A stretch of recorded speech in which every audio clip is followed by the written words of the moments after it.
Welcome to Friday talks. അപ്പോൾ നമ്മളിന്ന് ഏറ്റവും വൈറലായിട്ടുള്ള ഏറ്റവും ചർച്ചയായിട്ട് നടക്കുന്ന നമ്മുടെയൊക്കെ വീട്ടിൽ എന്നും നമ്മൾ ഡിസ്കസ് ചെയ്യേണ്ടി വരുന്ന അല്ലെങ്കിൽ നമുക്കൊക്കെ ആവശ്യമായിട്ട് വരുന്ന ഒരു ടോപ്പിക്കാണിത്. അപ്പോൾ നമ്മുടെ ഇങ്ങനത്തെ ടോപ്പിക്സ്, ഇങ്ങനത്തെ സംഭവങ്ങളൊക്കെ നിങ്ങൾക്ക് ഇഷ്ടമാണെന്നുണ്ടെങ്കിൽ ഒരു ലൈക്ക് തരാൻ മടിക്കരുത്. കമന്റ് ചെയ്യാൻ നിങ്ങൾക്ക് മടിയാണെങ്കിൽ വേണ്ട, ഒരു ലൈക്കെങ്കിലും തരാലോ.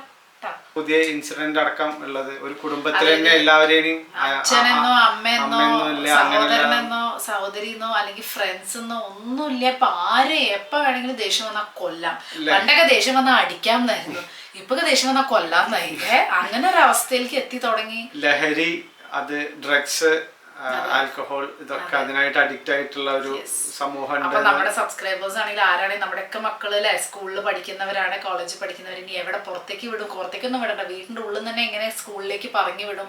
ടീച്ചേഴ്സ് ആണെങ്കിലും കൺഫ്യൂസ്ഡ് ആണ്. ഇന്നത്തെ ഈ ഒരു ജനറേഷനെ എങ്ങനെ പറഞ്ഞ് മനസ്സിലാക്കും? അടിക്കാനും പാടില്ല. അപ്പൊ ആകെ ഒരു കൺഫ്യൂസ്ഡ് സ്റ്റേജിലാണ് പാരന്റ്സും ടീച്ചേഴ്സും.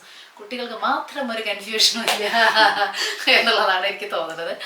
അപ്പോ എന്താണ് ഇതിന് റീസൺ? ഇതിലിപ്പോ ഏറ്റവും കൂടുതൽ ചർച്ച ഇപ്പൊ നടക്കുന്നത് സിനിമയെ പറ്റിയിട്ടാണ്. ഇതിൽ സിനിമ എങ്ങനെ ഇമ്പാക്ട് ഉണ്ടാവണു, ഇങ്ങനെ ഒരു ആളുകൾ ഇൻഫ്ലുവൻസ് ആവണു സിനിമയിലുള്ള അക്രമങ്ങൾ കാണുമ്പോൾ, അപ്പൊ അവർക്ക് അത് ചെയ്യാൻ തോന്നുന്നു എന്നുള്ള സംഭവം.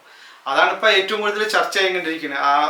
ഇതിന്റെയൊക്കെ തുടർച്ചയായിട്ട് ഇതിപ്പോ ഇന്നൊന്നും തുടങ്ങിയതല്ല. ഏത് സിനിമ ഇങ്ങനെയുള്ളത് ഇറങ്ങുമ്പോഴും ആ സമയത്ത് ഒരു ചിലപ്പോൾ ദൃശ്യത്തിന് ശേഷം ഏറ്റവും കൂടുതൽ ചർച്ച ചെയ്തിട്ടുണ്ടായിരുന്നു ദൃശ്യം മോഡൽ കൊലപാതകം എന്ന് പറഞ്ഞിട്ട്. എന്നും നമ്മൾ കാണുന്ന എന്തും അതായിരുന്നു അല്ലെ, എപ്പോഴും ഉണ്ടായിരുന്നത്. ഇപ്പൊ മാർക്കോ ഇറങ്ങിയപ്പോ അതിനെ പറ്റിയിട്ട് സംസാരിക്കുന്നു എല്ലാവരും. എനിക്കിപ്പോഴും ഓർമ്മയുണ്ട്, പണ്ട് ദേശാടനക്കിളി കരയാറില്ല എന്ന് പറഞ്ഞൊരു സിനിമ ഇറങ്ങിയതിന് ശേഷം ഒരുപാട് കുട്ടികൾ, രാഗിയും കാർത്തികയും ഇങ്ങനെ സ്കൂളിൽ നിന്ന് ഒളിച്ചോടിപ്പോയ ഒരുപാട് കുട്ടികൾ അത് അനുകരിച്ചിട്ടുണ്ടെന്ന് അന്നത്തെ കാലത്ത് ഞാൻ കേട്ടിട്ടുണ്ട്. സൂര്യപുത്രിക്ക്, എന്റെ സൂര്യപുത്രിക്ക് അമല ചെയ്തിട്ടുള്ള ഈ ഹോസ്റ്റലിൽ നിന്ന് ചാടി, ഇതൊക്കെ ആ സിനിമ കണ്ടിട്ട് ഒരുപാട് കുട്ടികൾ ആ കാലത്ത് ചെയ്തിട്ടുള്ള കാര്യമാണ്. എനിക്ക് ഓർമ്മയുണ്ട് അന്ന് ഇതൊക്കെ പേപ്പറിൽ വന്നതും ഒക്കെ. കാക്കുത്തിക്കാവിലെ അപ്പൂപ്പന്താടി കണ്ടതിന് ശേഷം വീട്ടിൽ ഏത് ഭിക്ഷക്കാരും വരികയാണെന്ന് എനിക്ക് പേടിയായിരുന്നു, കാരണം നമ്മളെ തട്ടിക്കൊണ്ടു പോകുന്നുള്ളത്.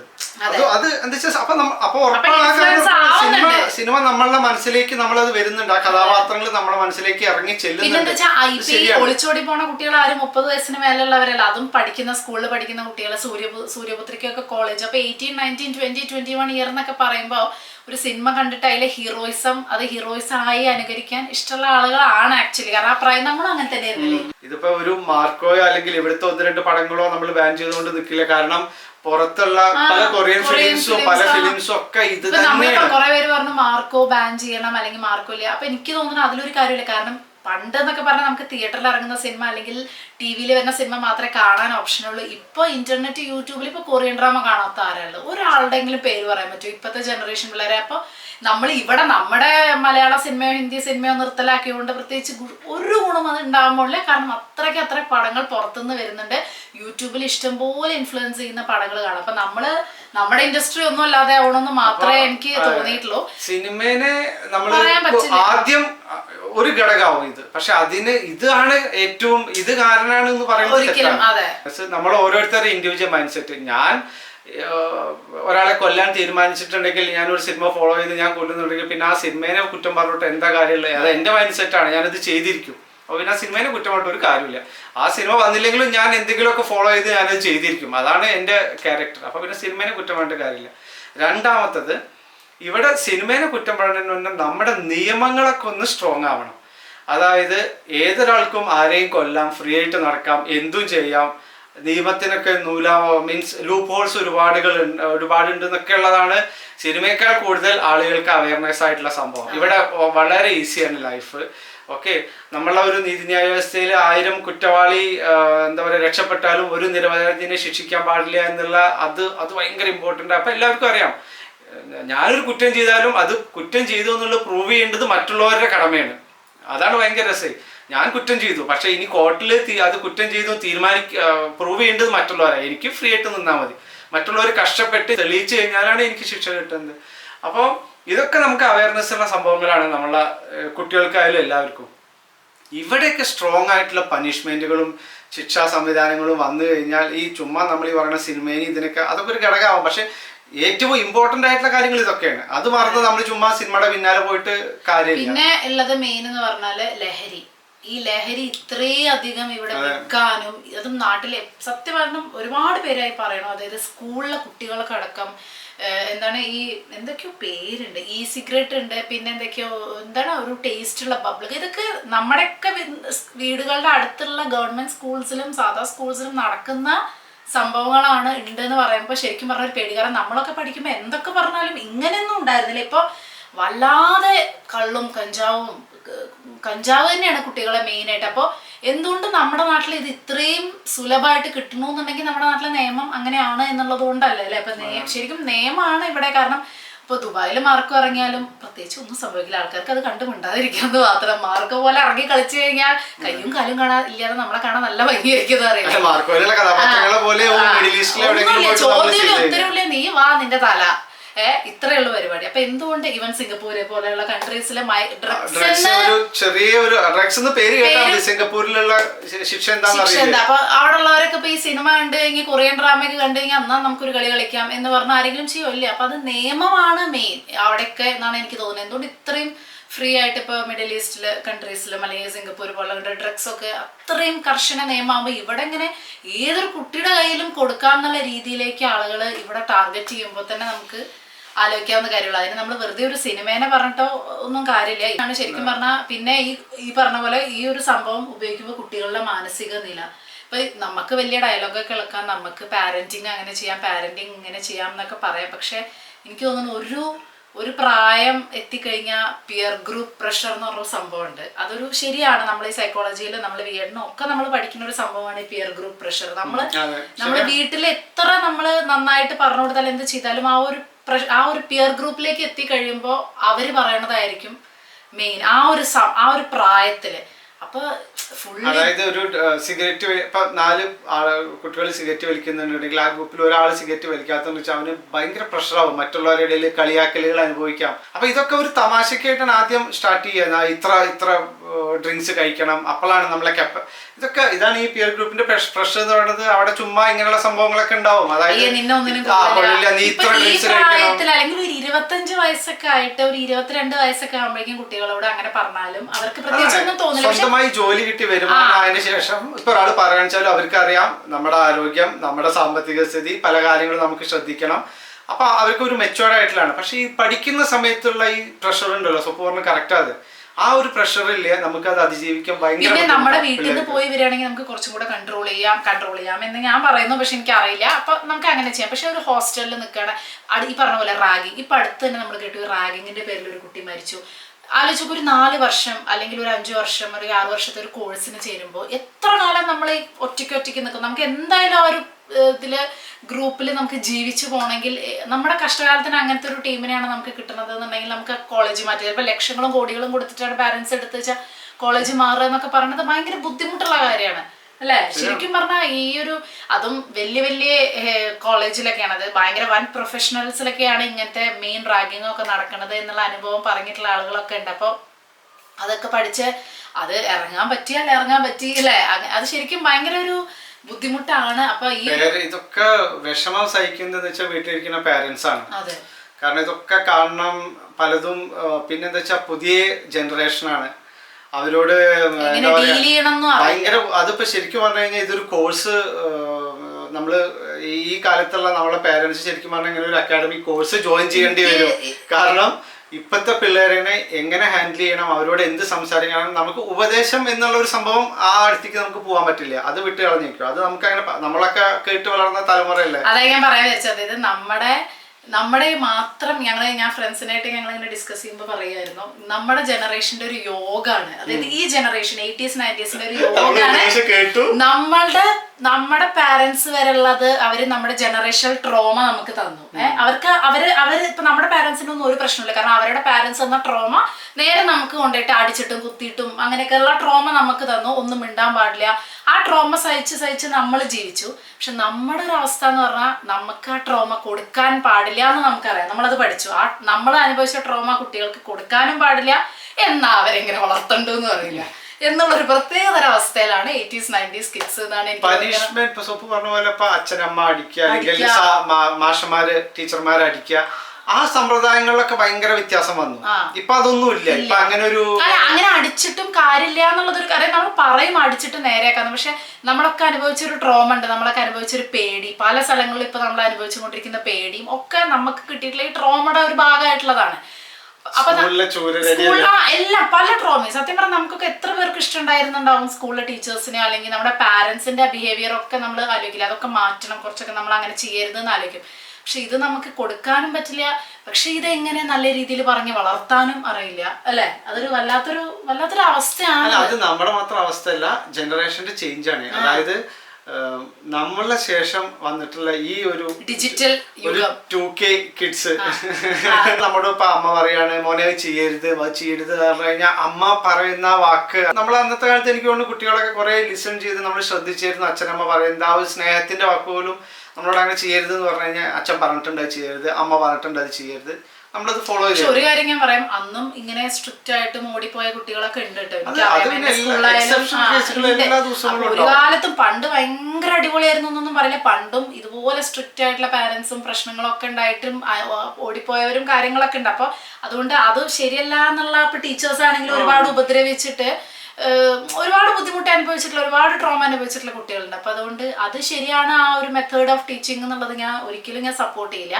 പക്ഷെ ഇപ്പോഴത്തെ കുട്ടികളുടെയും സത്യം പറഞ്ഞാൽ അറിയില്ല എന്താണ്. അല്ല പക്ഷെ പലപ്പോഴും തന്നെ ആൾക്കാർ പറയണം പണ്ട് എന്താ വെച്ചാൽ അടി കിട്ടുമ്പോൾ നമുക്ക് പേടിയുണ്ടാവും, അപ്പൊ നമ്മൾ ശ്രദ്ധിക്കുന്നതാണ്. അപ്പൊ അതിനെ കുറെ പേര് വിമർശിക്കുന്നുണ്ടായിരുന്നില്ലേ. ചിലപ്പോഴൊക്കെ തോന്നുന്നു അത് ശരിയാ, അത് നല്ലൊരു രീതിയല്ല. പക്ഷെ ഒരുപക്ഷെ നമ്മൾ ഫോക്കസ് ചെയ്തിട്ടുണ്ടാവും. അച്ഛനമ്മമാര് അതിന് വേണ്ടിയിട്ട് അടിക്കുകയെ ദേഷ്യപ്പെടുകയും ചെയ്യുമ്പോൾ നമ്മൾ നന്നാണെന്ന് വിചാരിച്ച് ചെയ്യുമ്പോൾ നമ്മൾ അതിൽ ഫോക്കസായി നമ്മൾ അതിന് മാറാതെ ഉണ്ടായിട്ടുണ്ടാവും. പറയാൻ പറ്റില്ല. പക്ഷെ അതൊരു നല്ല രീതിയല്ല എന്നാണല്ലോ ഇപ്പോഴുള്ള പുതിയ ജനറേഷനും കാര്യങ്ങളൊക്കെ പറയുന്നത്. അടിയും തൊടിയൊന്നും ഒരു നല്ല രീതിയല്ല ഉള്ള പാരന്റിങ് അല്ല. പക്ഷെ ഇപ്പോഴുള്ള ഒരു പാരന്റിങ് എന്ന് പറഞ്ഞാൽ നമ്മൾ പറഞ്ഞ് മനസ്സിലാക്കാൻ പറഞ്ഞ പോലെ ഉപദേശിക്കാൻ നിർത്തിയില്ല. ഇവരുടെ നോളേജ് എന്ന് പറഞ്ഞു കഴിഞ്ഞാൽ നമ്മുടെ നോളേജിന്റെ വേറെ ലെവലാണ്. ഇവരുടെ ഗ്രാസ്പിംഗ് പവർ ഡിഫറെന്റ് ആണ്. ഇവരുടെ അറിവ് ടെക്നോളജി സംഭവങ്ങൾ വേറെയാണ്. ഇവർക്ക് കണ്ടുപിടിക്കാനുള്ള ലൂപ്പ് ഹോൾസ് നമ്മൾ പിന്നെ അത് പോയിരുന്ന് നോക്കാന്ന് വിചാരിച്ചാലും ബുദ്ധിമുട്ടാണ്. അവർക്ക് പല വിധത്തിൽ അവർ പറഞ്ഞ് അവർ ഒഴിവാകും. സോ കുറച്ച് റിസ്ക്കിയാണ് അവരെ പാരന്റിങ് ചെയ്യുക എന്നുള്ള പുതിയ ഈ യുഗത്തിന് വേണ്ടിയിട്ടുള്ള പാരന്റിങ് മെത്തേഡുകൾ നമ്മൾ എന്താ പറയുക നമ്മൾ ആക്ച്വലി പ്രാക്ടീസ് ചെയ്യേണ്ടി വരും. അവരുടെ ഒരു മനോനില. പിന്നെ വേറൊരു കാര്യം കൂടി, കുടുംബങ്ങളൊക്കെ കുറെ ഐസൊലേറ്റഡ് ആയി. അതായത് പണ്ട് എന്നൊക്കെ പറയുന്നത് കൂട്ടുകുടുംബങ്ങൾ, കസിൻസ് ഒന്നിച്ചുള്ളത്, അതൊക്കെ അങ്ങനെയൊക്കെയുള്ള ഒരു ഗ്രൂപ്പ് കുറെ ഉണ്ടായിരുന്നു, ആളുകളൊക്കെ ഉള്ള കൂടുതലുള്ളത്. അപ്പൊ അവിടെ എന്നുള്ളത് അവിടെ എന്താ വെച്ചാൽ തെറ്റുകൾ ചെയ്യാന്നതിന് പുറമെ അവർ കൂടിയിട്ട് അവർ ഒന്നിച്ച് ആ ഒരു ഇപ്പൊ നീ പറയില്ലേ കസിൻസ് കൂടി എല്ലാവരും കൂടി നമ്മൾ മറ്റേ ഒരു വെക്കേഷനായ കസിൻസിന്റെ വീട്ടിൽ പോകുന്നു, അതാണ് നമ്മുടെ ലോകം അല്ലെ. പക്ഷെ ഇന്നത്തെ കുട്ടികൾ കുറെയൊക്കെ മൊബൈലിനോടും ടിവിയോടും സിനിമയോടും ഒക്കെ അഡിക്റ്റ് ആയിട്ട് അവർ നമ്മള് കസിൻസിന്റെ കൂടെ തന്നെ നാട്ടിൽ പോയി കഴിഞ്ഞാൽ കുട്ടികൾ എന്താ ചെയ്യാറ്, എല്ലാവരും കൂടി ഇരുന്ന് മൊബൈൽ നോക്കി കളിക്കുക അങ്ങനെയൊക്കെയുള്ള ഒരു രീതിയിലേക്ക് മാറുന്നുണ്ട്. അപ്പൊ അവിടെയും ഒരു എന്താ പറയാ ഒരു ടേസ്റ്റ് ഡിഫറൻസ് ഉണ്ടാവും. അതായത് ഒന്നിച്ചിരുന്നിട്ട് നമുക്ക് വേറെ എന്തെങ്കിലും ചെയ്യാന്നുള്ളതിന് പകരം ഇവരൊക്കെയും കാണുന്നത് സംസാരിക്കുന്ന വേറെ സംഭവങ്ങളൊക്കെ ആയി. പിന്നെ മെയിൻ ആയിട്ട് ഇപ്പൊ അത് പാരന്റ്സിന്റെ കയ്യിലും തെറ്റുണ്ടെന്ന് വേണമെങ്കിൽ പറയാം. പറഞ്ഞ പോലെ കുട്ടികൾക്ക് മൊബൈൽ ഫോൺ കൊടുക്കുന്നതും ഈ ഗെയിമുകൾ ഒരുപാട് ആപ്സ് ഉണ്ട്, ഗെയിം ആപ്പും കാര്യങ്ങളൊക്കെ. അപ്പൊ അതിൽ നോക്കിയിട്ടുള്ള കുറേ പ്രശ്നങ്ങൾ, വയലൻസ് ഒക്കെ ഇപ്പൊ കുട്ടികൾക്കുണ്ട്.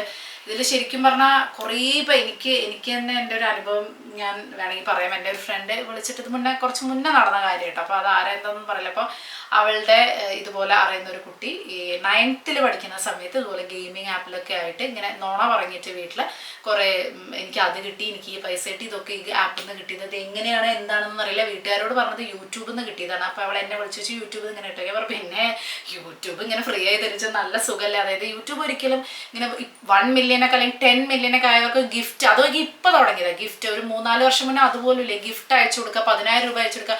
നമ്മൾ ചെയ്യുന്ന ജോലിക്കുള്ള പൈസയാണ് യൂട്യൂബ് തരില്ല. അല്ലാതെ വെറുതെ നിനക്ക് പിടിച്ചോ പറഞ്ഞ ഐഫോണോ അങ്ങനെയൊന്നും യൂട്യൂബ് ഇന്നേ വരെ ആർക്കും ചെയ്തു കൊടുത്തിട്ടില്ല. അപ്പോൾ അങ്ങനത്തെ കാര്യങ്ങളൊക്കെ നോണ പറഞ്ഞിട്ട് ചെയ്യുക.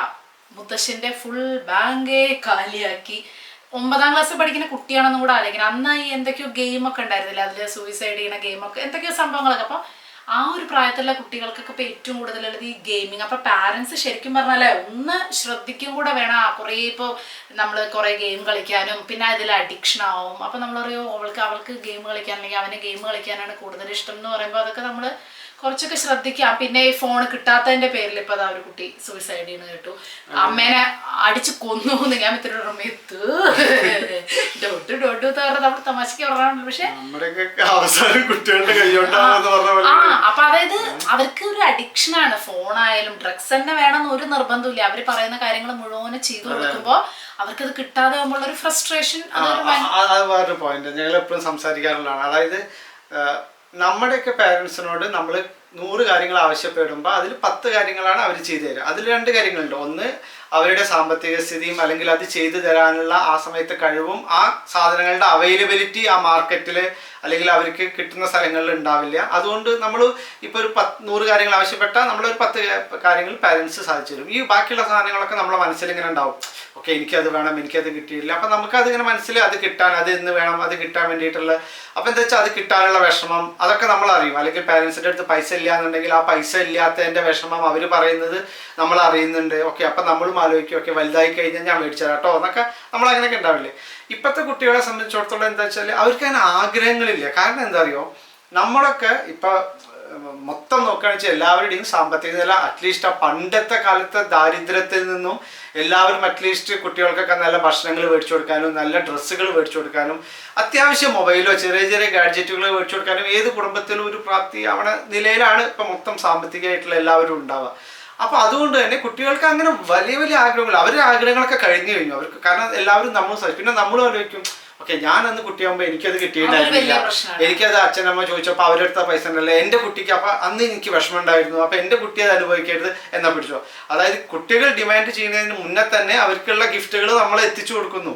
കുട്ടി ഫോൺ ചോദിക്കുന്നതിന് തന്നെ ഫോൺ എത്തുന്നു, ടാബ് എല്ലാ വീട്ടിലും കേട്ടോ, എവിടുത്തെ വീട്ടിലും കാര്യം തന്നെയാണ്. ഈ വീട്ടിലെ കാര്യവും ഞാൻ ഇൻക്ലൂഡ് ചെയ്തിട്ടാണ് പറയുന്നത്. അപ്പം നമ്മളെല്ലാം കൊടുക്കുന്നതോടുകൂടി ഇപ്പോൾ ഇവിടെ വീട്ടിലുള്ള ഒരു കുട്ടിയോട് ഇങ്ങനെ എന്താണ് വേണ്ടത് അടുത്ത ബർത്ത്ഡേക്ക് വെച്ചാൽ അവളുടെ അടുത്ത് ആൻസർ ഇല്ല. കാരണം എന്താ, വേണ്ടതെല്ലാം ഉണ്ട്, നമ്മൾ വേണ്ടതെല്ലാം കൊടുക്കും. അപ്പം എന്താ വെച്ചാൽ അത് ഇല്ല, ഒരു റിക്വയർമെൻറ്റേ ഇല്ല അവരെ സംബന്ധിച്ചിടത്തോളം. പക്ഷെ നമ്മളോടൊക്കെ കുട്ടിക്കാലത്ത് ചോദിക്കാണെന്ന് വെച്ചാൽ 100,000 കാര്യങ്ങൾ നമുക്ക് വേണ്ടിയിരുന്നു. അപ്പുറത്തുള്ളത് അത് വേണം, ഇത് വേണം, സൈക്കിൾ വേണം, ഇത് വേണം, എന്തൊക്കെ ഉണ്ടായിരുന്നു അല്ലേ. അപ്പോൾ കുട്ടികളും അങ്ങനെയുള്ള രീതിയിലായി മാറി.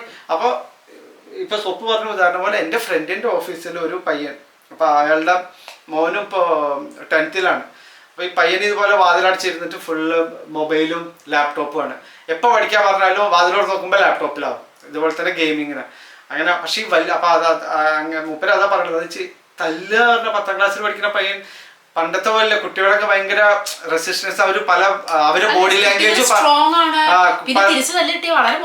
അതെ അല്ല അവരെ ബോഡി ലാംഗ്വേജിൽ അടിക്കുമ്പോഴൊക്കെ അവര് ബോഡി ലാംഗ്വേജിൽ മനസ്സിലാവുന്നുണ്ട്, അവർക്കത് ഇഷ്ടപ്പെടുന്നില്ല.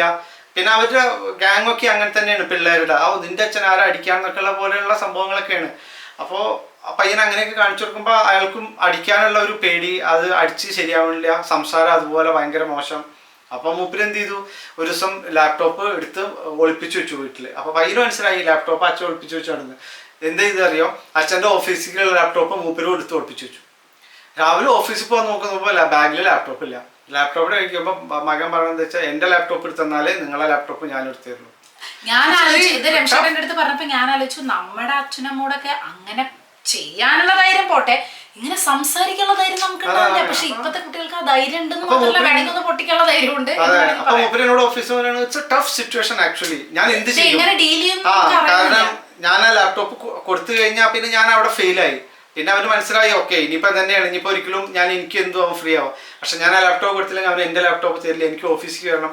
കുറേയൊക്കെ ഞാൻ വീട് പരിധി നോക്കിക്ക് കിട്ടിയില്ല. പിന്നെ ഞാൻ അടിച്ച് പൊട്ടിച്ച് കഴിഞ്ഞാൽ അതൊക്കെ ഓൾറെഡി ഇൻസിഡൻ്റ് ഒക്കെ കുറേ സംഭവങ്ങൾ നടന്നു, റിലേഷനൊക്കെ വളരെ മോശമായതാണ്. പിന്നെ ഞാൻ എന്ത് ചെയ്യണം, അവസാനം ഞാൻ ആ ലാപ്ടോപ്പ് എടുത്തു കൊടുത്തു, എന്താ വെച്ചാൽ ചെയ്യട്ടെ വെച്ചിട്ട്. അപ്പം എൻ്റെ ലാപ്ടോപ്പ് എടുത്തു വന്നു. So these kind of stuff. അതായത് പിന്നെ മൊബൈൽ പറയുന്നുണ്ടായിരുന്നു വീട്ടിലെ വൈഫൈ കട്ട് ചെയ്തു. അതായത് ഭയങ്കരമായിട്ട് നെറ്റ് യൂസ് ചെയ്തിട്ട് കണ്ടന്റുകൾ കാണുമ്പോൾ. അപ്പോൾ ഈ പയ്യൻ എന്ത് ചെയ്തു, അടുത്ത വീട്ടിൽ പോയിട്ട്, ഫ്ലാറ്റ് അല്ലേ തൊട്ടടുത്ത ഫ്ലാറ്റ് ഉണ്ടല്ലോ, അവരോട് പോയിട്ട് ചോദിച്ചു, എനിക്ക് പ്രൊജക്റ്റ് ചെയ്യാനാണ് വീട്ടിലെ വൈഫൈയില്ലേ, അത് റേഞ്ച് കുറവാണ് ഒന്ന് പറഞ്ഞിരുന്നു. അപ്പോൾ ഭയങ്കര നമ്മളെ തൊട്ടടുത്തുള്ള ഫ്ലാറ്റ് എപ്പോഴും ഭയങ്കര സൗഹൃദമാണല്ലോ, ആൻറ്റി മംഗളൊക്കെ ആയിട്ട്. അപ്പോൾ അവർ വേഗം പറഞ്ഞു കൊടുത്താൽ ഇതാണ് പാസ്വേഡ് പറഞ്ഞത്. പക്ഷേ മറ്റേ ഇവൻ്റെ അച്ഛൻ്റെ അതും ഓഫീസിലെ ഫ്രണ്ട്സ് ഞങ്ങൾ ആക്ച്വലി ഇത് എപ്പോഴും ഞങ്ങളെ പിള്ളേരൊക്കെ ഞങ്ങൾ ഇരുന്നിട്ട് ഷെയർ ചെയ്യുന്ന സ്റ്റോറികളാണ് ഓഫീസിൽ. അപ്പോൾ മൂപ്പര് കുറച്ച് ദിവസം വൈഫൈ കട്ട് ചെയ്തു. പക്ഷെ പിന്നെ മൂപ്പർക്ക് ഇടയ്ക്ക് സംശയം തോന്നി, മൂപ്പര് ഇവൻ ലാപ്ടോപ്പിൽ ഇരിക്കുന്നുണ്ട് കംപ്ലീറ്റ് ആയിട്ട്. അപ്പോൾ നെറ്റ് ഇത് ചെയ്തിട്ട് അങ്ങനെ ഒരു ദിവസം മൂപ്പര് നോക്കുന്ന സമയത്ത് ഗെയിം ഇത് കളിക്കുന്നുണ്ട്. അപ്പോൾ മൂപ്പര് ചോദിച്ചാണ് ഇത് എങ്ങനെയാണ് കിട്ടിയത്. അപ്പോൾ അവൻ ആൻസർ ചെയ്തില്ല. പിന്നെ ചോദിച്ചപ്പോൾ പറഞ്ഞത് അപ്പുറത്തെ വീട്ടിലെ വൈഫൈ വന്ന് ചോദിച്ചു. അപ്പോൾ അവരോട് ചോദിച്ചപ്പോൾ അവരറിയാം അവൻ വന്ന് പറഞ്ഞു ഒരു പ്രൊജക്റ്റ് ചെയ്യാൻ വേണ്ടിയിട്ട്. അപ്പോൾ ഞങ്ങൾ കൊടുത്തതാണ്.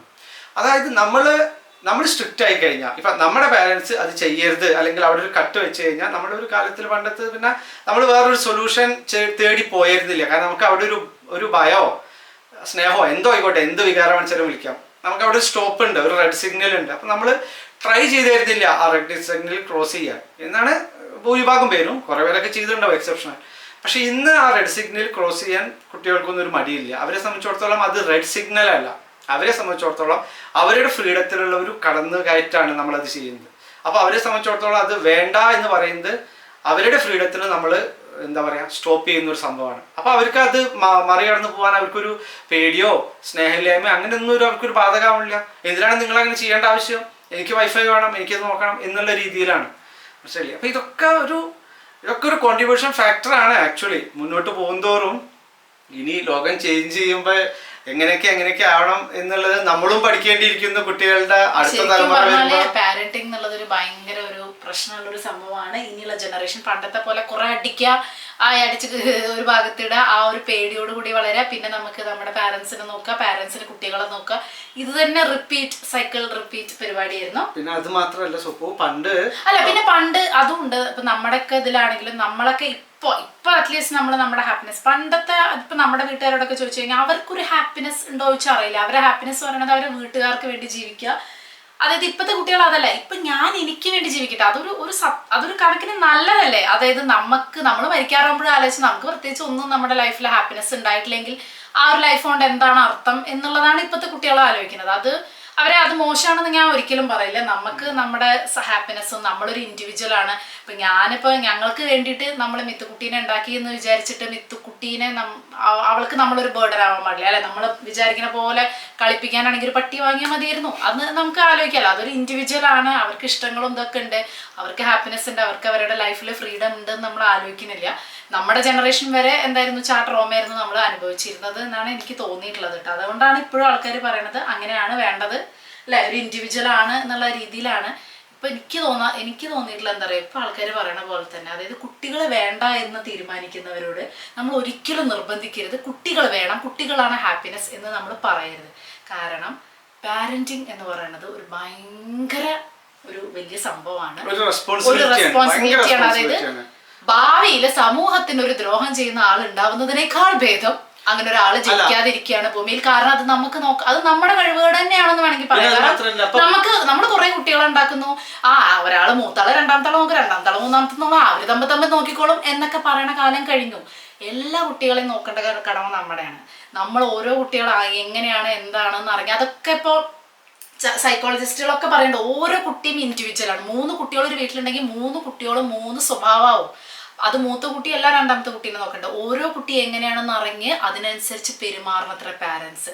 സത്യം പറയട്ടെ, നമുക്ക് ഇവിടെ നിന്നാണ് ഇത്രയൊക്കെ സമയം ഇതിനനുസരിച്ച് പെരുമാറി അങ്ങനെയൊക്കെ ഉള്ള നന്നായി സക്സസ്ഫുൾ ആയിട്ടുള്ള കുട്ടികൾ ഉണ്ടാവണമെങ്കിൽ ഇങ്ങനെയൊക്കെ വേണം. അല്ലെങ്കിൽ ഈ പറഞ്ഞ പോലെ ഫ്രസ്ട്രേഷൻ, ഇപ്പം നമ്മൾ പറയണം അച്ഛനെ കൊന്നു അമ്മേനെ കൊന്നു, പക്ഷെ ഒരു സൈഡ് നമ്മൾ കാണുന്നും കേൾക്കുന്നില്ല ഏതൊരു സിറ്റുവേഷനിലാണ് ഇവരെ അനുഭവിക്കുന്നത്. ഈ കുട്ടികളുടെ സിറ്റുവേഷനും അവരെങ്ങനെയാണ് പാരൻസ് വളർത്തിയതെന്നും നമ്മൾ ആലോചിക്കുന്നില്ല. സപ്പോസ് നമ്മളും നമ്മുടെ കുട്ടികളെ നല്ല സ്നേഹത്തിൽ തന്നെയാവും വളർത്തുക. ഒരാളും ഒരു മക്കളും നശിക്കണം എന്ന് ആഗ്രഹിച്ച് വളർത്തില്ലല്ലോ. നാളെ നമ്മുടെ കുട്ടി ഇങ്ങനെ ചെയ്താൽ നമ്മൾ നന്നായി വളർത്താങ്ങിച്ചാൽ നമ്മൾ പറയില്ല. പക്ഷെ നമുക്കത് എങ്ങനെ വളർത്തണം എന്ന് നമുക്കറിയാത്തൊരു പ്രശ്നം ചിലപ്പോൾ പല സ്ഥലങ്ങളിലും നമുക്ക് സ്റ്റക്ക് ആയിട്ടുണ്ടാവും. പല പാരൻസിനെയും കാണും അല്ലേ, നമുക്കൊക്കെ ഇപ്പൊ ഇൻക്ലൂഡിങ് ഞാനടക്കം എനിക്ക് തോന്നിയിട്ടുണ്ട് ഞാനൊന്നൊരു പേരന്റേ ആവാൻ പാടില്ല. കാരണം നമ്മളൊക്കെ മിസ്റ്റേക്കുകളാണ് കൂടുതൽ ചെയ്യുന്നത്. പിന്നെ ഈ പറഞ്ഞ പോലെ ഇൻസ്റ്റാഗ്രാമിലെ യൂട്യൂബിലാണെങ്കിലും കുറെ സൈക്കോളജി ക്ലാസ്സിലൊക്കെ അങ്ങനത്തെ ഒക്കെ ഫോളോ ചെയ്തിട്ടും ഇങ്ങനെയാണല്ലേ അങ്ങനെയാണ്, പക്ഷെ എന്നാലും നമുക്ക് മിസ്റ്റേക്സ് പറ്റും. അപ്പോൾ ശരിക്കും പറഞ്ഞാൽ ഇനിയുള്ള ജനറേഷൻ അവർ കല്യാണം കഴിക്കണ്ടെന്ന് തീരുമാനിച്ചാൽ സന്തോഷം, കല്യാണം കഴിക്കേണ്ടെന്നും കുട്ടികൾ വേണ്ടാന്ന് തീരുമാനിച്ചാൽ സന്തോഷം, കുട്ടികൾ വേണ്ട എന്നും പറയുന്നതായിരിക്കും നല്ലത്. അല്ലാതെ തന്നെ ഇന്ത്യ ഓവർ പോപ്പുലേറ്റഡ് ആണ് എന്നതാണ് എൻ്റെ ഒരു അഭിപ്രായം. കുറച്ച് പേരൊന്ന് കുറഞ്ഞു കിട്ടി കഴിഞ്ഞാൽ അറ്റ്ലീസ്റ്റ് ആ ഒരു പോപ്പുലേഷന്റെ പ്രശ്നമെങ്കിലും ഒന്ന് കുറഞ്ഞു കിട്ടും. അതുകൊണ്ടല്ലേ അതുകൊണ്ട് ഇപ്പൊ ഒരു തമാശ ഒരു സൈഡ് ഒരു പാർട്ട്നേഴ്സ് അവര് തീരുമാനിക്കാണ് കുട്ടികൾ വേണ്ടെന്ന് പറയുന്നുണ്ടെങ്കിൽ അവർക്കറിയാം അവർക്ക് ആ റെസ്പോൺസിബിലിറ്റി ഏറ്റെടുക്കാൻ ബുദ്ധിമുട്ടാണ്. പക്ഷെ അവർക്ക് കല്യാണം കഴിഞ്ഞ് കുട്ടികളായില്ലേ, ആദ്യത്തെ കുട്ടിയായി രണ്ടാമത്തെ കുട്ടിയോട് വേണം, കുട്ടികളാണ് നമ്മളെ വയസ്സായ നോക്കാൻ. എന്നിട്ട് ഏറ്റവും വലിയ ഡയലോഗ് നമ്മളെ വയസ്സായ നോക്കാൻ. പക്ഷെ നമ്മൾ പറയാം പാരന്റ്സ് എന്നുള്ള നമ്മള് ഒട്ടും സെൽഫിഷ് അല്ല, നമ്മൾ എന്ന് പറഞ്ഞ സ്നേഹം മാത്രമുള്ളത്. എന്നിട്ട് നമ്മൾ പറയുന്ന ഡയലോഗ് വയസ്സായ അവര് നമ്മളെ നോക്കണം, അതായത് നമ്മൾ വളർത്തുന്നതേ വയസ്സാകുമ്പോൾ അവര് നമ്മളെ നോക്കണം എന്നുള്ള ചിന്തയാകുമ്പോൾ തന്നെ മനസ്സിലായിക്കൂടെ നമ്മളാണോ സെൽഫിഷ് കുട്ടികളാണോ സെൽഫിഷ്. അതൊരു ചെറിയൊരു ടോക്ക് ഈ ഒരു ഇതിന്ന് പോയി. എന്നാലും ഞാൻ പറയാം, ഇത് ശരിക്കും പറഞ്ഞാൽ ഒരു നല്ല സമൂഹത്തെ വാർത്തെടുക്കുന്നതിൽ പാരന്റ്സിനും ഉണ്ട്, കുട്ടികൾക്കും ഉണ്ട്, സ്കൂളിൽ എഡ്യൂക്കേഷനും ഉണ്ട്, എല്ലാത്തിനും ഉണ്ട്. അതുകൊണ്ട് അങ്ങനെയൊന്നും പറ്റിയില്ല എന്നുണ്ടെങ്കിൽ കല്യാണം കഴിക്കാതിരിക്കുന്നതും കുട്ടികൾ ഇല്ലാതിരിക്കുന്നതും ഇനി ഇതൊന്നും അല്ല എന്നുണ്ടെങ്കിൽ നല്ലൊരു നിയമം വരുന്നതുമായിരിക്കും നല്ലത് എന്നാണ് തോന്നുന്നത്. അല്ലെ, എല്ലാതും ഘടകമാണ് ഇതില്. നമ്മുടെ പാരന്റിങ് ഘടകമാണ്, സ്കൂളിലെ കാര്യം ഘടകമാണ്, നിയമം ഏറ്റവും വലിയ ഘടകമാണ്. കാരണം നമ്മൾ അടിച്ച് തല്ലി കൊല്ലാറാക്കി കഴിഞ്ഞാൽ അവർക്ക് ഇവിടുന്ന് വിട്ടുപോവാം, സ്കൂളിലെ ടീച്ചേഴ്സിനെ തിരിച്ചടിച്ചിട്ട് പോവാം. പക്ഷെ ഒരു നിയമം എന്നൊരു സംഭവം അവിടെ വന്നിട്ടുണ്ടെങ്കിൽ ഇതാണ് ഇവിടുത്തെ റൂള്, നിന്റെ ജീവിതമേ ഇല്ലാതേക്കും എന്നുള്ളൊരു ഗവൺമെന്റിന്റെ ഒരു നിയമം വന്നിട്ടുണ്ടെങ്കിൽ പിന്നെ അവൻ അവിടെ നിന്ന് ഒന്നും ചെയ്യാൻ പറ്റില്ല. അല്ലെ, റൂളാണ്, ലോ ആണ് ഏറ്റവും. 18 വയസ്സ് വരെയുള്ള കുട്ടികൾ ക്രൈം ചെയ്ത് കഴിഞ്ഞാൽ അവർക്ക് കിട്ടുന്ന ശിക്ഷ എത്ര ചെറുതാണെന്നുള്ളത് ഇത് കുട്ടികൾക്കും അറിയാം. കാരണം ഡ്രഗ്സ് എന്നുള്ളത് നമ്മളൊക്കെ ജീവിക്കുന്നത് നമ്മളൊരു കോമൺ സെൻസിബിലിറ്റി, പിന്നെ അത് പറയുന്ന സ്നേഹം, സിമ്പതി, എംപതി ഒന്നും ഡ്രഗ്സ് കഴിക്കുന്ന ആൾക്ക് അവനവന്റെ ഇമോഷൻ തന്നെ കൺട്രോൾ ചെയ്യാൻ പറ്റില്ല എന്ന് പറയുമ്പോൾ അതൊക്കെ ഡീസെൻസിറ്റൈസേഷൻ ചെയ്യുന്നത്. നമ്മൾ ഡ്രഗ്സ് കഴിച്ചു കഴിഞ്ഞാൽ ഇതൊക്കെ നമ്മൾ ഇല്ലാതെയായി പോകും. നമ്മൾ കുറെ സമയങ്ങളിൽ ക്രൈം മൂവീസോ നമ്മളിപ്പോൾ കാണുന്നുണ്ടെങ്കിൽ നമ്മൾ ഞെട്ടലുണ്ടാവുന്നുണ്ട്, അല്ലെങ്കിൽ ഒരു പാത്രം വീഴുന്ന സൗണ്ട് ഉണ്ടാകും. നമ്മൾ ബോധത്തിലിരിക്കുമ്പോഴാണ് നമുക്ക് ആ ഞെട്ടൽ വീഴുന്നത്, ആ സൗണ്ടും ആ പേടിയും ആ സങ്കടവും വിഷമവും ഒക്കെ ഉണ്ടാവുന്നത്. നമുക്ക് സ്വയം സെൻസ് ഇല്ല, നമുക്ക് ബോധമേ ഇല്ലാത്തൊരവസ്ഥയിലാണ് നമ്മൾ. നമുക്ക് ഈ ലോകത്തിൽ ഒന്നിനോട് പേടിയില്ല.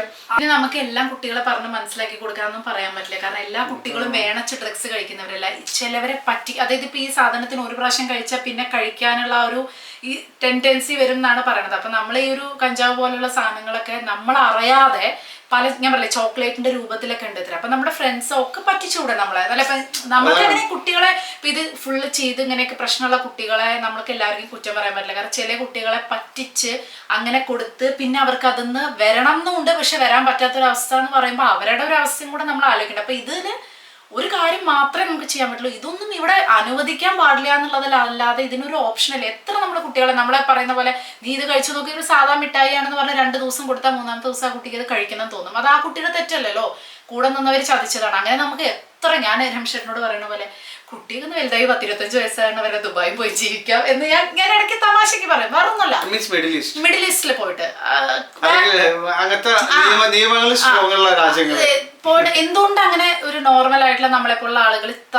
കാരണം പെൺകുട്ടി ആൺകുട്ടിയും രണ്ടുപേരും എന്ത് കുട്ടിയാണെങ്കിലും പേടിയാണ്. കാരണം എല്ലാ ദിവസവും കേൾക്കുന്ന വാർത്തകൾ, ഈ ഒരു പറഞ്ഞ പോലെ ലഹരിയുടെ വാർത്തകൾ കേൾക്കുമ്പോൾ ശരിക്കും പേടി. അപ്പൊ ഞാൻ വിചാരിക്കും ഒരു 10-25 വയസ്സൊക്കെ ആകുമ്പോൾ കുട്ടിക്ക് ഒരു ബോധം വരുമല്ലോ, അറ്റ്ലീസ്റ്റ് ഒരു പിയർ പ്രഷറിൽ പെടുകയാണെങ്കിലും ഒരു നല്ല നിയമമുള്ള ഒരു സ്ഥലത്ത് പോയി താമസിക്കാൻ ശരിക്കും തോന്നിയിട്ടുണ്ട്. നമ്മൾ ഗിഫ്റ്റ് മേടിച്ചു കൊടുക്കും, കുട്ടികൾക്ക് ഇതറിയില്ല. അപ്പൊ അതുകൊണ്ട് തന്നെ അവരൊന്നും ഫെയിലിയർ അറിയുന്നില്ല. അപ്പൊ ഒരു ഫെയിലിയർ ഉണ്ടാകുന്ന സമയത്ത് ഈ കുട്ടികൾക്കൊക്കെ, അപ്പൊ ഈ കഴിഞ്ഞ സംഭവത്തിൽ കേസിലൊക്കെ വരുന്നുണ്ട്, ഫിനാൻഷ്യൽ പ്രോബ്ലംസ് ആയിരുന്നു, അങ്ങനെയൊക്കെയുള്ള പലതും വരുന്നുണ്ട്. പിന്നെ പല സംഭവങ്ങൾ നമ്മൾ കണ്ടിട്ടുണ്ട്. ലവ് അഫെയർ ഫെയിൽ ആവുന്ന സമയത്ത് സൂയിസൈഡ് ചെയ്യുന്നതും അറ്റാക്ക് ചെയ്യുന്നതും, ആസിഡ് അറ്റാക്കുകളൊക്കെ നമ്മൾ എന്നും കേൾക്കുന്നതാണ്. എല്ലാ ആസിഡ് അറ്റാക്കിനും പിന്നിലും ഒരു ലവ് അഫെയറിൽ ഫെയിൽ വരുന്നത്. ഇത് സംഭവിക്കുന്നത് എന്താ വെച്ചാൽ നമ്മളൊക്കെ കുട്ടിക്കാലത്ത് തന്നെ, ഇപ്പം പിന്നെയും നമ്മളെ തന്നെയാണ് നമ്മൾ കമ്പയർ ചെയ്യുന്നത്, നമ്മളൊക്കെ പല സ്ഥലങ്ങളിലും തോറ്റിരുന്നു. ഒരു ഓട്ട മത്സരം ഉണ്ടാവുമ്പോഴോ ഒരു കളി ഉണ്ടാവുമ്പോഴോ എന്തുണ്ടാവുമ്പോഴും നമ്മൾ തോൽക്കും. പലതിലും നമ്മൾ തോൽവി എന്താണ്, ആ തോൽവിയിൽ നിന്ന് എങ്ങനെ ജയിക്കണം, അല്ലെങ്കിൽ ആ തോൽവിയിൽ നിന്ന് എങ്ങനെ ഉയർത്തെഴുന്നേൽക്കണം എന്നുള്ളതൊക്കെ നമുക്ക് അറ്റ്ലീസ്റ്റ് അല്ലെങ്കിൽ ആ തോൽവി ശീലം, അങ്ങനെയും പറയും ചിലർ, തോറ്റ് ശീലമായി എന്നുള്ളത്. ആ തോൽവി എന്നുള്ള സംഭവത്തിനെ മറികടക്കാൻ ഉള്ള ഒരു കഴിവ്, ഒരു കപ്പാസിറ്റി നമുക്കുണ്ടായിരുന്നു. ഇതും നമുക്ക് പലതും കിട്ടാത്തതിന്, നമ്മളൊരു കാര്യം അച്ഛനോടോ അമ്മയോടോ ചോദിക്കുമ്പോൾ കിട്ടാതെ വരുമ്പോഴും നമ്മൾ ചോദിക്കുന്നതിൻ്റെ ഒരു തോൽവി തന്നെയാണല്ലോ. അപ്പോൾ അത് കിട്ടുന്നില്ല എന്ന് കഴിയുമ്പോൾ നമ്മളെ മനസ്സ് പാകപ്പെടുകയാണ്. ഓക്കെ, എനിക്കിത് കിട്ടിയില്ല, ഓക്കെ, അവിടെ എനിക്കൊരു പ്രശ്നം വരുന്നില്ല, എനിക്കൊരു വിഷമോ ദേഷ്യമോ വരുന്നില്ല, കാരണം എനിക്കറിയാം ഇത് അവർക്ക് പറ്റുന്നില്ല എന്നുള്ളത്. ഇന്നത്തെ ജനറേഷനിൽ കുട്ടികൾക്കൊക്കെ ഫെയിലിയർ എന്നുള്ളൊരു സംഭവം ഭയങ്കര വിഷമമുള്ളൊരു കാര്യമാണ്. ഇതിന് പോസിറ്റീവും ഉണ്ട് നെഗറ്റീവും ഉണ്ട്. വളരെ നല്ലതാണ്. അവർ നല്ല രീതിയിൽ എടുക്കുകയാണെന്ന് വെച്ചാൽ എനിക്ക് ജയിച്ചേ പറ്റൂ, ആ ഒരു എന്താ പറയുക ഒരു അഗ്രസീവ്നെസ് ഉണ്ടാവണം, ഒരു സ്പോർട്സ്മാൻ സ്പിരിറ്റോട് കൂടിയിട്ട് ഉണ്ടാവുന്നത് വളരെ നല്ലതാണ്. അതൊക്കെ നമ്മൾക്ക് ഇല്ലാതായി പോയ ഇന്നത്തെ ജനറേഷനിൽ ഞാൻ കാണുന്ന ഏറ്റവും നല്ല ക്വാളിറ്റിയാണിത്. ഞാൻ ഓഫീസിലൊക്കെയും കാണുന്നുണ്ട് പലർക്കും no so will do it. അപ്പം ആ ഒരു പറഞ്ഞില്ലേ നമ്മളൊക്കെ പണ്ടത്തെ ജനറേഷനിൽ ഇതൊക്കെ മതി എന്ന് പറഞ്ഞിട്ട് നമ്മളെ പണ്ടത്തെ ഒരു ജനറേഷൻ നമുക്ക് ഉണ്ടായിരുന്നു, അത് നമ്മളൊക്കെ ഒരു മോശം ക്വാളിറ്റി ആയിരുന്നു. പക്ഷെ ഇപ്പോഴത്തെ ജനറേഷൻ പിള്ളേരൊക്കെ ഞാൻ അവർ ഞാൻ എന്തെങ്കിലും പ്രൊജക്ട് കൊടുക്കുമ്പോൾ no sir will do it sir will do it. ഞാൻ പറഞ്ഞു അല്ല ഇന്ന് വേണ്ട എനിക്ക് 2 ദിവസം no sir I will do it. അപ്പൊ ആ ഒരു ഐ വിൽ ഡു ഇറ്റ് എന്ന് എനിക്കത് ഇഷ്ടമാണ്. ഇന്നത്തെ ഞാൻ ഒരിക്കലും ഇന്നത്തെ തലമുറേനെ മോശം പറയില്ല. There are super people. അവര് കുറെ ടാലന്റ് കുട്ടികളെ ഞാൻ കാണുമ്പോൾ എനിക്ക് തന്നെ അതിശയം, ഇവരൊക്കെ കയ്യിലാണല്ലോ, ഇവരൊക്കെ അടിപൊളിയാക്കും നമ്മളെ രാജ്യത്തിന് അല്ലെങ്കിൽ നെക്സ്റ്റ് ജനറേഷൻ കൊണ്ടുപോകും തന്നെയാണ് എനിക്ക് തോന്നുന്നത്. കാരണം അത്രയും ക്വാളിറ്റി ഉള്ള ആളുകളാണ്. പക്ഷേ ഇതിൽ പലർക്കും ഫെയിലിയർ അറിഞ്ഞിട്ടില്ല. അപ്പോൾ ഈ ഫെയിലിയർ വരുമ്പോൾ അവർക്കൊരു വിഷമാണ്, ആ ഫെയിലിയർ അവർക്ക് താങ്ങാൻ പറ്റുന്നില്ല. ഒന്നാമത് അവർക്ക് താങ്ങാൻ പറ്റുന്നില്ലാണ്ടെങ്കിൽ പിന്നെ രണ്ടാമത്തെ കാര്യം പേരൻസും അവരുടെ ഈ ഫെയിലിയർ അറിയുന്നില്ല. അവർക്കൊരു വിഷമം ഉണ്ടാവുന്നുണ്ട്. ഒരു ലവ് അഫെയർ ആണോ, ഒരു അഫെയറിൽ അവർക്കൊരു റിലേഷൻഷിപ്പ് അവർ ബ്രേക്കായി അവിടെ അവർക്കൊരു വിഷമം വരുന്നുണ്ട്, അല്ലെങ്കിൽ അവർക്കൊരു ഫിനാൻഷ്യൽ നീഡ് ഉണ്ട്, അവിടെ ഒരു വിഷമം വരുന്നുണ്ട്. ഇത് പേരൻസും അറിയാതെ പോകുമ്പോൾ അവർ ഒറ്റപ്പെടുകയും പിന്നെ അതൊരു റിവഞ്ചായി മാറുകയും അപ്പോഴാണ് ഈ പാർട്ട്ണറെ ആസിഡ് അറ്റാക്ക് ചെയ്യുക, കൊല ചെയ്യുക, അത് ചെയ്യുക, ഇത് ചെയ്യുക, ഒഴിവാക്കുക, അങ്ങനെയൊക്കെയുള്ള പല പരിപാടികളും നമ്മളിപ്പോൾ എത്രയോ അത് ഒരുപാട് വരുന്നുണ്ട്. അത് എന്നും എല്ലാ മാസവും നമുക്ക് പേപ്പറിൽ ന്യൂസിൽ അത് കാണുന്നുണ്ട്. അങ്ങനെയുള്ള സംഭവങ്ങൾ അവിടെയൊക്കെ ഉണ്ടാവുന്നത് ഈ ഫെയിലിയറാണ്. ഇതൊന്നും എന്ത് ഫെയിലിയർ ഉണ്ടായിക്കോട്ടെ, അതിപ്പോൾ ജോലി പോകുന്നതായിക്കോട്ടെ, ലവ് റിലേറ്റഡ് ആയിക്കോട്ടെ, അല്ലെങ്കിൽ ഫിനാൻസ് റിലേറ്റഡ് ആയിക്കോട്ടെ, എഡ്യൂക്കേഷൻ റിലേറ്റഡ് ആയിക്കോട്ടെ, നമ്മൾ തോറ്റു കഴിഞ്ഞാൽ 10ാം ക്ലാസ് തോറ്റു അല്ലെങ്കിൽ +2 തോറ്റു, മാർക്ക് കുറഞ്ഞു, there is always A second chance. അവിടെ അപ്പുറത്തുണ്ട് ലോകം, ഓപ്ഷൻസ് തുറന്നിട്ടിരിക്കുകയാണ്. ഒരു അഫെയർ നമുക്ക് നഷ്ടപ്പെട്ട, ഒരു പാർട്ട്ണറെ നഷ്ടപ്പെട്ട് കഴിഞ്ഞാൽ നമുക്ക് ഇത്ര ആലോചിച്ചാൽ മതി. ഓഫ് കോഴ്സ് നമുക്ക് ആ വിഷമം ഉണ്ട് എന്നുണ്ടെങ്കിൽ നമ്മൾ ഒരിക്കലും ഒരാളെ അറ്റാക്ക് ചെയ്യില്ലല്ലോ. നമ്മളൊരാൾ അത്രയധികം സ്നേഹിച്ചിരുന്നു, അയാൾ നമ്മൾ നഷ്ടപ്പെടുകയാണെന്നുണ്ടെങ്കിൽ നമ്മൾ ആ വിഷമം നമ്മുടെ മനസ്സിലുണ്ടാവും. നമ്മളൊരാളെ അറ്റാക്ക് ചെയ്യില്ല, അത് റിയൽ സ്നേഹമാണെന്നുണ്ടെങ്കിൽ. പക്ഷെ ഇവിടെ റിവെഞ്ച് വരിക എന്ന് പറയുമ്പോൾ അപ്പം അതൊരു കറക്റ്റ് സ്നേഹമല്ലല്ലോ അല്ലേ. അതൊക്കെ എന്താ വെച്ചാൽ ഈ ഫെയിലിയറിന്റെ ഭാഗമാണ്. ഈ ഫെയിലിയർ എങ്ങനെ ഓവർകം ചെയ്യണം എന്നുള്ളത് മനസ്സിലാവുന്നില്ല. അപ്പൊ റിവെഞ്ച് ആയി, അപ്പൊ കൂട്ടത്തിൽ പിന്നെ ഈ ലഹരിയും കൂടി ആയി കഴിഞ്ഞാൽ പിന്നെ റിവെഞ്ചിന് ഡബിൾ സ്ട്രോങ് ആയി. അപ്പോൾ കുട്ടികളെ നമ്മൾ കുറേശ്ശൊക്കെ നമ്മൾ ഫെയിലിയറും അവർ ഒന്ന് ഫെയിൽ ആവട്ടെ വെച്ചിട്ട്, അതുപോലെ തന്നെ പല കോമ്പറ്റീഷനിൽ പോകുമ്പോഴും അവർക്ക് കിട്ടിയില്ല എന്നുണ്ടെങ്കിൽ അവർ ഫെയിൽ ആവട്ടെ, മീൻസ് സക്സസ് ആവുന്നേക്കാളും കൂടുതൽ അവർ ഫെയിലായി ജീവിക്കട്ടെ, ആ ഫെയിലിൽ നിന്ന് അവർ പഠിക്കട്ടെ. അപ്പോഴാണ് അവർ മുന്നോട്ട് പോകുമ്പോൾ ഇങ്ങനെയുള്ള ലൈഫിലുള്ള വലിയ വലിയ ഫെയിലുകളൊക്കെ വരുമ്പോൾ അവർ തളരില്ല, അവർക്ക് മുന്നോട്ട് പോകാൻ അതൊരു ഇൻസ്പിറേഷൻ ആവും. ഓക്കെ ഞാനിത് കണ്ടിട്ടുണ്ട്, I will do it next എന്നുള്ള ഒരു എന്താ പറയുക ആത്മവിശ്വാസം അവർക്ക് ഉണ്ടാവും.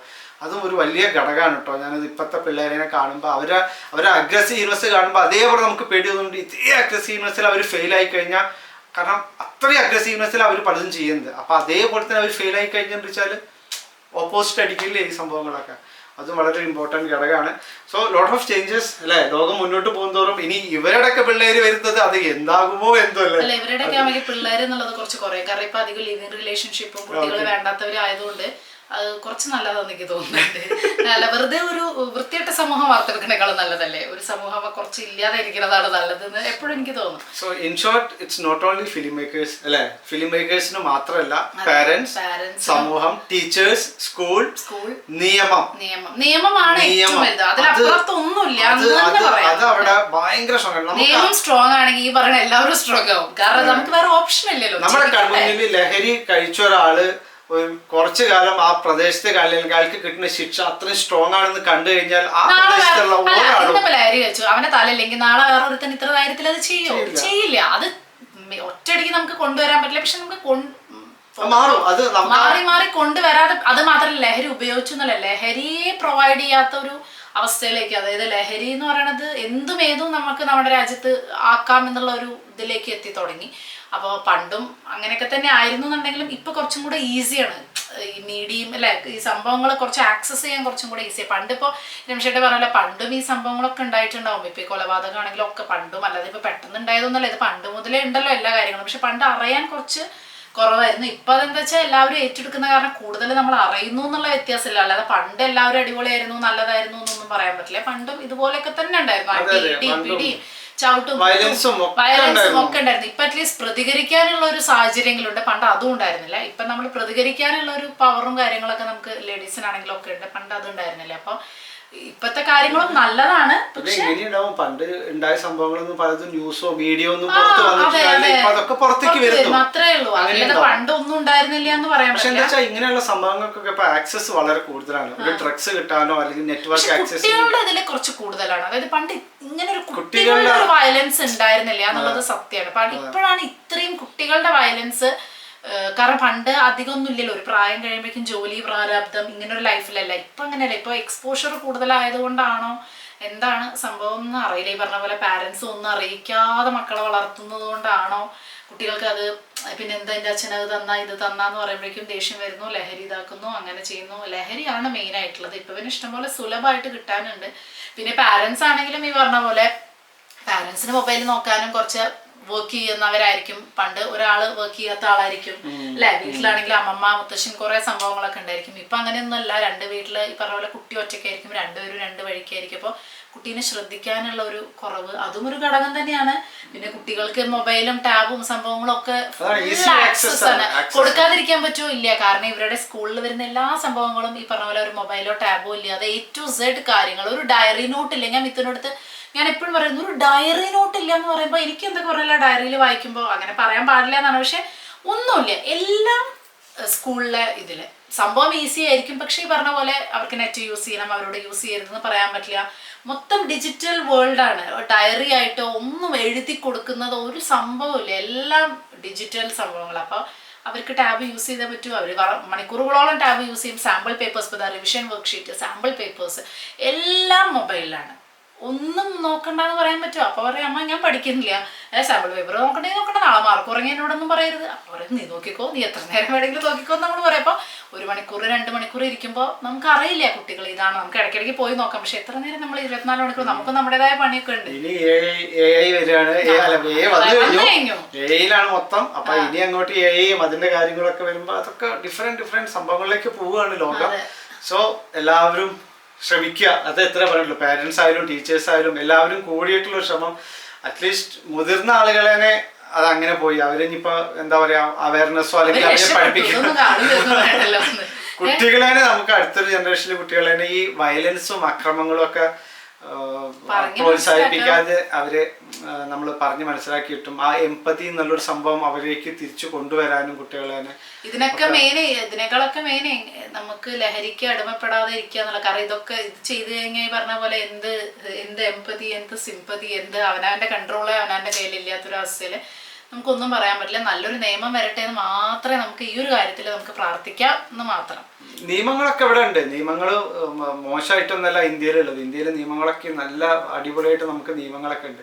പക്ഷെ എന്താ വെച്ചാൽ നിയമങ്ങൾക്ക് ഒപ്പം തന്നെ അപ്പുറത്തും എന്താ പറയുക പല കാര്യങ്ങളും ഉണ്ട്. അതിൻ്റെ ഡിലേ ഉണ്ട്. പല നിയമങ്ങളിലും നമുക്കിവിടെ ഡിലേ നമ്മൾ ഫേസ് ചെയ്യുന്നത് കാണാം. പല നിയമങ്ങൾക്കും അതിനെ ഓപ്പോസിറ്റ് കൗണ്ടർ ചെയ്യാനുള്ള ഒരുപാട് സംഭവങ്ങളുണ്ട്.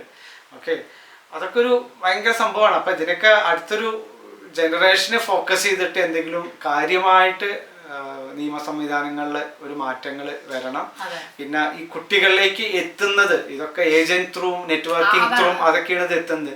നമ്മൾ ഈ കുട്ടികളെ മാത്രം പറഞ്ഞ് അവരെന്ത് ചെയ്യാനാണ്, ചിലപ്പോൾ അവർ മുന്നിൽ അത് കൊണ്ടുവരുമ്പോൾ അവർക്ക് അവരുടെ നിസ്സഹായാവസ്ഥയും അത് കഴിക്കേണ്ടി വരുന്നതും അത് ടേസ്റ്റ് ചെയ്യേണ്ടി വരുന്നതും ഇത് അങ്ങോട്ട് എത്തുന്ന രീതികൾ മാർഗങ്ങൾ അതൊക്കെ നമ്മൾ എങ്ങനെയൊക്കെ തടസ്സം അതൊക്കെ എങ്ങനെയൊക്കെ ഒഴിവാക്കാം എന്നുള്ളതും കൂടി അതൊക്കെ നിയമത്തിന് ഭയങ്കരമായിട്ട് അവര് നന്നായിട്ട് ശ്രദ്ധിക്കണം. ദിവസം നമുക്ക് ടെൻഷനാണ് ഈ പറഞ്ഞ പോലെ. മക്കള് അല്ലെ എന്താ പറയാ, കഴിഞ്ഞ ജന്മത്തിലെ ശത്രുക്കളാണ് ഈ ജന്മത്തിലെ പുത്രന്മാർ എന്ന് പറയില്ലേ. പുത്രൻ ഓർ പുത്രി, മക്കൾ എന്നാണ് ഉദ്ദേശിച്ചത്. അതായിരിക്കും എന്ന് തോന്നുന്നു. അതൊരു സത്യമാണോ എന്നുള്ളതാണ് ശരിക്കും പറഞ്ഞാൽ അറിയില്ല. നമുക്ക് നമ്മുടെ ഈ ജനറേഷനാണ് പെട്ടത്. ഭാഗ്യത്രെങ്കിലും വയസ്സായാലും അധികം കാണണ്ടല്ലോ. അവിടെയുള്ള കാലൊക്കെ നന്നായി സന്തോഷമായിട്ട് ജീവിക്കുക, വേഗം അവനവൻ്റെ കാര്യം മിണ്ടാതെ ജീവിക്കുക എന്നുള്ളതേ നടക്കുള്ളൂ എന്നാണ് തോന്നണത് അല്ലേ. അപ്പൊ ഇതൊരു നമ്മൾ തമാശക്ക് പറഞ്ഞു വെച്ചാലും ഇതൊരു സീരിയസ് ആയിട്ട് എടുക്കേണ്ട ഒരു ടോപ്പിക്കാണ്. നമ്മളൊക്കെ ടെൻഷനായിട്ട് എന്നും കേൾക്കുമ്പോഴൊക്കെ. അപ്പൊ നിങ്ങളുടെ ഒരു അഭിപ്രായം കൂടെ പറയും നിങ്ങൾ. അപ്പൊ ഇത്രയേ ഉള്ളൂ നിങ്ങളുടെ സൊല്യൂഷൻസും. നമ്മുടെ മാത്രമല്ല നിങ്ങൾക്ക് എന്തെങ്കിലും ടിപ്സ് ഇതിൽ ചിലപ്പോൾ വല്ല സൈക്കോളജിസ്റ്റുകളോ അല്ലെങ്കിൽ എന്തെങ്കിലും കൺസൾട്ടിങ് പാരന്റിങ് കൗൺസിലേഴ്സോ അങ്ങനെയൊക്കെയുള്ള ആളുകൾ നമ്മുടെ സബ്സ്ക്രൈബേഴ്സ് ഒക്കെ ഉണ്ടെങ്കിൽ നിങ്ങളുടെ ടിപ്സ് ഒക്കെ എഴുതി കഴിഞ്ഞാൽ സക്സസ്ഫുൾ ആയിട്ട് നിങ്ങൾ പരീക്ഷിച്ച നമുക്കും ഉപകാരമാവും. കാരണം ടീൻസിലേക്ക് എത്തി വരുന്ന മക്കളെയൊക്കെ വളർത്തുന്ന അമ്മമാരാകുമ്പോൾ അപ്പൊ നിങ്ങളിങ്ങനെ പരീക്ഷിച്ച് വിജയിച്ച് എങ്ങനെയൊക്കെ ചെയ്യാം, ഇങ്ങനെയൊക്കെ പാരന്റിങ്. ചില ആളുകൾ പാരന്റിങ്ങിൽ ഭയങ്കര അടിപൊളിയായിരിക്കും അല്ലെ, ചിലർക്ക് ഭയങ്കര കഴിവാണ്. അത് പറയാതിരിക്കാൻ വയ്യ, ഞാൻ തന്നെ കണ്ടിട്ടുണ്ട്. ചില അതൊരു ഒരു കഴിവാണ് ആക്ച്വലി പാരന്റിങ് എന്നുള്ളത്, ശരിക്കും ഒരു കഴിവാണ്. നമ്മൾ ചില ആൾക്കാരെ കണ്ട അത്ഭുതത്തോടെ നോക്കിയിരിക്കും. അപ്പോൾ എല്ലാം ശരിയാവട്ടെ, നമ്മുടെ എല്ലാവരുടെയും മക്കളൊക്കെ നന്നായിട്ട് വളരട്ടെ. നമുക്കൊക്കെ ഒരു സമാധാനത്തോടെ ജീവിക്കാനുള്ള ഒരു ഭാഗ്യം ഈ ഭൂമിയിൽ ഉണ്ടാവട്ടെ. സമാധാനത്തോടെ മരിച്ചു പോകാനുള്ള ഒരു ഭാഗ്യം, കൊല്ലാതെ മരിക്കട്ടെ. അല്ല തമാശക്ക് പറയണതാണ് സിറ്റുവേഷനിലൂടെ കടന്നു പോകുന്നവരുടെ ഒരു അവസ്ഥ എന്ന് പറയുന്നതില്ലേ. പിന്നെ ഇപ്പൊ റീസെന്റ് ആയിട്ട് അതും കൂടെ പറയണു, റീസെന്റ് ആയിട്ട് ഇപ്പൊ കോഴിക്കോട് ഉണ്ടായ ഒരു വിദ്യാർത്ഥിയെ കൊന്നത്. അയ്യോ അതൊന്നും ഡിസ്കഷനിൽ പോലും വരുത്താൻ എനിക്ക് തോന്നുന്നില്ല. എനിക്ക് അതൊക്കെ പറയുമ്പോ തന്നെ എന്തോ ഒരു ഭയങ്കര പേടിയോ എന്തൊക്കെയോ പോലെ ഫീൽ ചെയ്യണു. അപ്പോൾ അതാണ് പറഞ്ഞത്, എല്ലാം കുട്ടികളുടെ മാത്രമല്ല എല്ലാവരും ഫ്രണ്ട്സ് ആയാലും ഒക്കെ എല്ലാവരും കാണുന്ന യങ്സ്റ്റേഴ്സ് പിള്ളേരുണ്ടെന്നുണ്ടെങ്കിൽ ഇതൊന്നും എന്താ പറയുക ഒരു ഉപദേശം അല്ലെങ്കിൽ എന്താ പറയുക തന്തവൈബ് അറിയില്ലേ, അതൊന്നുമല്ല. ഇതൊക്കെ ഫാക്ട്സ് ആണ്. ഇതൊക്കെ നമ്മൾ ശ്രദ്ധിക്കേണ്ടതാണ്.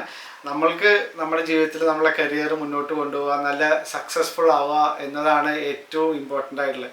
അതിൻ്റെ ഫസ്റ്റ് സ്റ്റെപ്പാണ് നമ്മുടെ ആ എന്താ പറയുക ഈ 10th 12th ഗ്രാജുവേഷൻ PG ആ ഒരു പ്രായം ഉണ്ടല്ലോ. ആ പ്രായം എന്ന് പറയുന്നത് ശരിക്കും ഒരു സ്റ്റെപ്പിംഗ് സ്റ്റോണാണ്. ആ സ്റ്റെപ്പിംഗ് സ്റ്റോൺ മിസ്സായി കഴിഞ്ഞ് കഴിഞ്ഞാൽ എന്താ പറയുക നമ്മളെ അടിത്തറയാണ്, ബേസ് ഇളകി കഴിഞ്ഞ് കഴിഞ്ഞാൽ പിന്നെ മുന്നോട്ടുള്ളതിനൊക്കെ സക്സസ് ആയിന്ന് വരും. പക്ഷേ സ്ട്രഗിൾ ചെയ്തിട്ടാവും സക്സസ് ആവുക. പക്ഷെ നമുക്ക് ഈസി ആയിട്ട് പോകാനുള്ള ഓപ്ഷൻ ആകുമ്പോൾ നമ്മൾ എന്തിന് ഈ ലഹരിയുടെയും കണ്ണി കണ്ട പ്രശ്നങ്ങളുടെയും പ്രഷറിൻ്റെ ഇടയിൽ പോകണം? വളരെ ഈസി ആയിട്ട് മുന്നോട്ട് ലൈഫ് കിടക്കില്ല. അതിലൂടെ കയറി പോയിട്ട് നമ്മളൊക്കെ സക്സസ്ഫുൾ. പിന്നെ എന്ത് പ്രായത്തിലല്ലേ ഇതൊക്കെ ചെയ്യേണ്ടതെന്നുള്ള അങ്ങനെയൊന്നുമില്ല. നിങ്ങൾ ജോലി ചെയ്ത് സമ്പാദിക്കൂ, എന്നിട്ട് ആ സമയത്ത് നിങ്ങൾക്ക് ഈ പറഞ്ഞ പോലെ പലതും മിസ്സായി ചെയ്യാന്നുണ്ടെങ്കിൽ അപ്പോഴും എൻജോയ് ചെയ്യൂ. പക്ഷെ ഐ എം ഷുവർ ആ സമയത്ത് നിങ്ങൾക്ക് ഇതൊന്നും ചെയ്യാൻ തോന്നില്ല. കാരണം എന്താ, ആ സമയത്ത് നിങ്ങൾ വളരെ മെച്ചുവർഡ് ആയിട്ടുള്ള ഒരാളായിട്ടുണ്ടാവും. അപ്പോൾ ആ സമയത്ത് നിങ്ങൾക്ക് തോന്നിയ പോലെ ലഹരി ഉപയോഗിക്കാനോ അല്ലെങ്കിൽ തോന്നിയ പോലെ കാണിച്ചു നടക്കാനോ ഒന്നും തോന്നില്ല. വളരെ മെച്ചുവർഡ് ആയിട്ടുള്ള ആളാണ്. പിന്നെ ഈ പറഞ്ഞ പോലെ ഉണ്ടല്ലോ, ഈ ലഹരിയിലാണോ ആളുകളുടെ രസം എന്ന് പറയുന്നത്?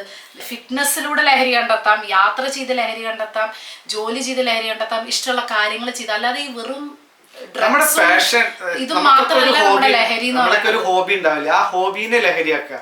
പിന്നെ അവിടെയൊക്കെ സക്സസ്ഫുൾ ആയിട്ട് നിങ്ങൾ പിന്നെയാണ് നിങ്ങളുടെ ലൈഫ് എൻജോയ് ചെയ്യാൻ കിടക്കണം. അല്ലാതെ ഈ 10ാം ക്ലാസ്സിൽ പഠിക്കുമ്പോഴും 12ാം ക്ലാസ്സിൽ പഠിക്കുമ്പോഴും ചുമ്മാ കാണുന്ന എന്താ പറയുക പാക്കറ്റുകളോ അല്ലെങ്കിൽ ഡ്രിങ്ക്സോ അല്ല നിങ്ങളുടെ ലൈഫിനെ എൻജോയ് ചെയ്യാൻ പോകുന്നത് എന്നുള്ളതാണ് പിള്ളേരോട് നമുക്ക് പറയാനുള്ളത്. എടുത്തു കഴിഞ്ഞാൽ കേട്ടു കഴിഞ്ഞാൽ നല്ലതാണ്.